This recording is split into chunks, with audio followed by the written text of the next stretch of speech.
তানভীর, ঠাকুরগাঁও আজকের তাপমাত্রা কত? সকালবেলা কুয়াশা কেমন থাকছে? এর সাথে আরো জানাবেন যে শীতজনিত রোগীর সংখ্যা নিয়ে কি বলছেন চিকিৎসকরা। এছাড়া কৃষিক্ষেত্রে শীতের প্রভাব কেমন পড়ছে? আপনাকে ধন্যবাদ। আসলে আজকে ঠাকুরগাঁয়ের 14 ডিগ্রি সেলসিয়াস তাপমাত্রা বিরাজ করছে। এই সকাল থেকে কনকনে হাওয়া এবং হিমেল হওয়ার কারণে আসলে এই সাধারণ জনজীবন বিপন্ন হয়ে পড়েছে। আসলে একটা জিনিস আপনাকে বলে রাখতে চাই যে আমাদের ঠাকুরের কিছু মানুষ রয়েছেন এবং যারা কৃষিজীবী মানুষ রয়েছেন, তারা কিন্তু কাজে যেতে পারছেন না।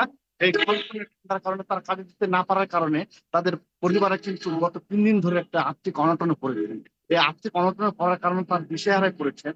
অপরদিকে ঠাকুরগাঁয়ে যে আমাদের শয্যা বিশিষ্ট হসপিটাল রয়েছে, সেই হসপিটালে শিশু এবং বয়স্কদের বয়স্ক রোগীদের সংখ্যা দিন দিন বৃদ্ধি পাচ্ছে। এই বৃদ্ধি পাওয়ার মূল কারণ হচ্ছে সর্দি, সর্দি, জ্বর এবং নিউমোনিয়া, হাঁপানি রোগীদের সংখ্যা কিন্তু বৃদ্ধি পাচ্ছে।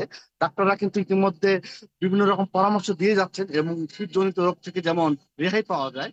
এবং ইতিমধ্যে ডাক্তাররা কিন্তু হিমশিম খেয়ে যাচ্ছেন, এত এত পরিমাণ রোগীদের সেবা দেওয়ার কারণে তারা হিমশিম খাচ্ছেন। আপনাদেরকে আরেকটা জিনিস আমি জানিয়ে রাখি, আমি ইতিমধ্যে ঠাকুরগাঁও জেলা প্রশাসকের সাথে আমি কথা বলেছি। ঠাকুরগাঁও জেলা প্রশাসক আমাকে জানিয়েছেন যে ঠাকুরগাঁও যেহেতু একটু শীতটাকে দুর্যোগ হিসেবে বিবেচনা করা হয়, এই দুর্যোগ হিসেবে বিবেচনার কারণে ঠাকুরগাঁও কিন্তু পর্যাপ্ত পরিমাণের শীতবস্ত্রের চাহিদা পাঠানো হয়েছে। দু একদিনের মধ্যে সেই শীতবস্ত্র যদি চলে আসে, তাহলে উপজেলা পর্যায়ে থেকে শুরু করে বিভিন্ন ইউনিয়নের শীতবস্ত্রগুলো বিতরণ করবেন। অপরদিকে ঠাকুরগাঁও কৃষি অফিসের সাথে আমি একটু যোগাযোগ করেছি। তিনি আমাকে জানিয়েছেন এই ঘন কুয়াশাটা যদি থেকে যায়, তাহলে কৃষকরা বর্তমান যে ক্ষেতে আলু চাষ করছেন, এই আলু চাষের জন্য ক্ষতিকর হয়ে দাঁড়াবে।